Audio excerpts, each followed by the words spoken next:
दुरानी साहब, आपने मोहसिन बेग साहब की गुफ्तगू सुनी होगी, तो बिल्कुल वो सही फरमा रहे हैं कि अगर खान साहब को छोड़ देना चाहिए तो फिर बाकी लोगों को भी छोड़ देना चाहिए जो जेलों में सजाएं भुगत रहे हैं। बिस्मिल्लाहिर्रहमानिर्रहीम। मैं बड़े अरसे बाद मोहसिन भाई की आवाज सुनी है, और मोहसिन साहब हमारे दोस्त भी हैं। और बारह देखिए, राय रखना और एक एक ऊपर एक ओपिनियन, वो हर इंसान का बुनियादी हक है। और असूली तौर पे तो इस वक्त यही है कि अगर कोई अदालत में केस है तो उसको अदालत में ही सेटल होना चाहिए।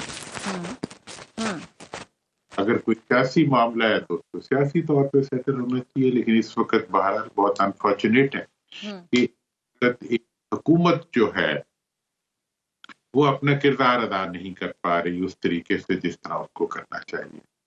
और हुकूमत अपनी रिस्पॉन्सिबिलिटी जो होती है, जितने भी इस वक्त तक इश्यूज बने हैं, 9th मई का इश्यू हुआ है, उसके बाद जो अदालती केसेस चल रहे हैं, सब हुकूमत को ऐसे में क्या करना चाहिए आपके मुताबिक? क्या नहीं कर पा रही हुकूमत? हुकूमत की पहले जिम्मेदारी तो ये बनती थी कि 9 मई के जितने केसेस थे उनका वो इस्तगासा मुकम्मल करती, और टेररिस्ट कोर्ट्स थे उनके जरिए उसको सेटल करती, जिसमें वो ने अपना कोई काम नहीं किया। सिर्फ वो कहते हैं जी एक्यूज करते हैं, एक्यूज के बाद किसी हतमी नतीजे तक नहीं पहुंचाते किसी भी के।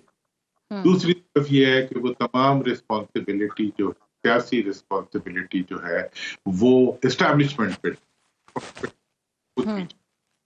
इसी तरह दहशतगर्दी के जो चैलेंजेस हैं उनकी रिस्पॉन्सिबिलिटी भी वो एस्टैब्लिशमेंट की तरफ डाल के खुद जो है पीछे हट जाते हैं। और बड़ा अच्छी आर्मी चीफ ने बात की जब वो पार्लियामेंट के इजलास, उन्होंने कहा कि जो इंतजामी गैप्स हैं उनको फिल करने के लिए हमारे जवान जो है अपने खून से उसको फिल करते हैं। तो इस वक्त जो असल इश्यू है वो गवर्नेंस का इश्यू है। असल इश्यू ये है कि जो वक्त हुकूमत है वो किसी भी चीज को सेटल करने के लिए तैयार नहीं है। फॉर्म 47 से लेके फॉर्म 45 तक के इश्यूज वो रिजॉल्व नहीं करना चाह रहे। 26th अमेंडमेंट ला के उन्होंने पूरे के पूरे जो अदालती निजाम को सस्पेंड कर दिया, और वो किसी भी सूरत के अंदर कोई भी जमहूरी अमल जो है उसको वो आगे करने। इसीलिए दुनिया के अंदर भी हमारे लिए एक एम्बेरसमेंट बन है, और हमारे जो मुल्क की दफा करने वाली जो फोर्सेस उनके लिए एम्बेरसमेंट है। खुद हम लोग जो मुल्क की मईशत को बेहतर देखना चाहते हैं, इश्तिहारों के जरिए तो सिर्फ बेहतर नहीं देख सकते, चाहिए। तो ये सारे इश्यूज तो हैं, लेकिन साथ ये भी है कि अदालतों का रोल जो है बहरहाल वो है, अगर केस है।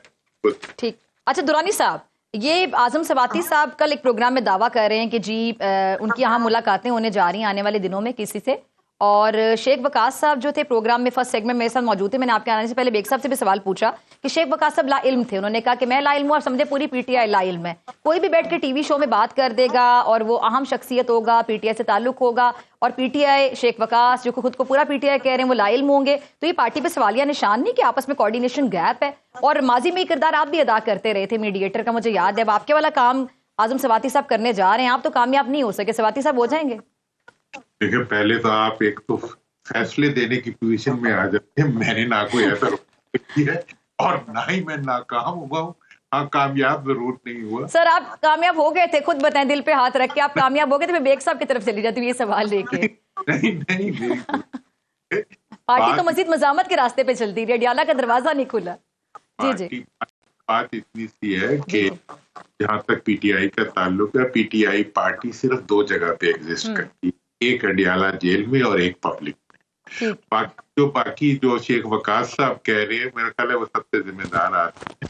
उनकी बात को आप सही समझें, और उन्हीं की ये ड्यूटी भी है कि वो बात जो पार्टी की पॉलिसी, और बाकी बातें बेग साहब ने इससे पहले ही कह दी हैं, वो भी आप समझ लें। तो उम्मीद है सब आपसे पगड़ी करेंगे क्योंकि आप भी इनके साथ थे। पार्टी की जो पॉलिसी है वही समझ नहीं आ रही ना, वो पॉलिसी है क्या? आप जरा वजाहत करें, आपको क्या समझ आती है? जी आपने मुझे बेग साहब आपकी तरफ भी आ जाती हूँ। दुरानी साहब के लिए जरा ये मुश्किल सवाल होगा, दुरानी साहब पहले आप जवाब दें, बेग साहब आपकी तरफ आती हूँ। ये पार्टी की पॉलिसी जो है इस वक्त वो ये है, देखिए पार्टी जो है एक खान साहब की शख्सियत, ठीक है, और दूसरी पब्लिक में पॉपुलैरिटी। और बाकी जो है खान यानी साहब पार्टी की पॉलिसी सिस्टम पे पब्लिक पॉपुलैरिटी है। पब्लिक की पॉपुलैरिटी है। दूसरी बात यह है कि पार्टी की इस वक्त मुझे नहीं लगता कि इमरान खान साहब किसी किस्म की कोई डील करेंगे या कोई उनसे डील करेगा। खान ठीक साहब है। के साथ निगोशिएशंस जो होती हैं वो जारी रहनी चाहिए। वो कहते हैं तब भी जारी हैं, अगर वो नहीं ठीक है जी, ठीक है।